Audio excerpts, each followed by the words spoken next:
మొన్నటి వరకు మన మాటకు ఎదురు చెప్పిన గీత ఈనాడు మన మీదే పెత్తనం చెలాయిస్తుందంటే డామిన్ సార్. అమ్మని మైనారిటీ దీని ఆస్తి స్వాధీనమై వారం రోజులు కాలేదు అప్పుడే ఇంత అహంకారమా?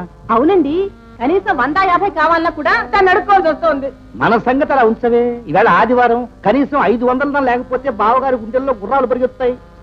పరిగెడతాయి. రౌతు మెత్తనైతే గుర్రాలు 3 కాళ్ళ మీద పరిగెడతాయి. అమ్మాయిని రాని ఇవాళ అటు ఇటే తేల్చేస్తాను. ఏమిటి మావయ్య, ఈ పూట ఇంట్లోనే ఉన్నారు, ఎక్కడికి వెళ్ళలేదా? ఎక్కడికి వెళ్ళామమ్మా, రోజులు మారిపోయాయి.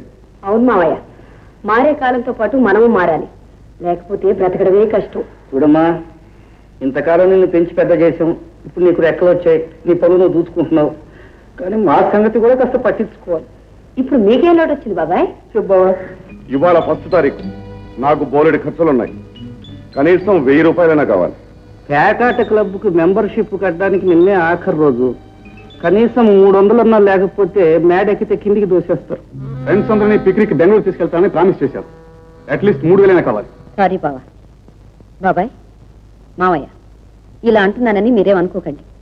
డబ్బు విషయం పట్టించుకోవడం నేను పూర్తిగా మానేశాను. అవన్నీ మేనేజర్ గారు చూసుకుంటున్నారు, వెళ్ళి అడగండి.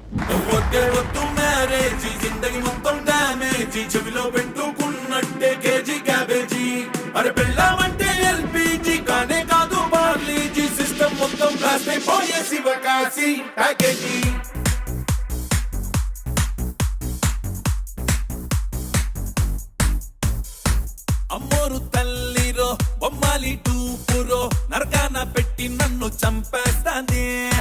కళ్ళ ముక్కాదది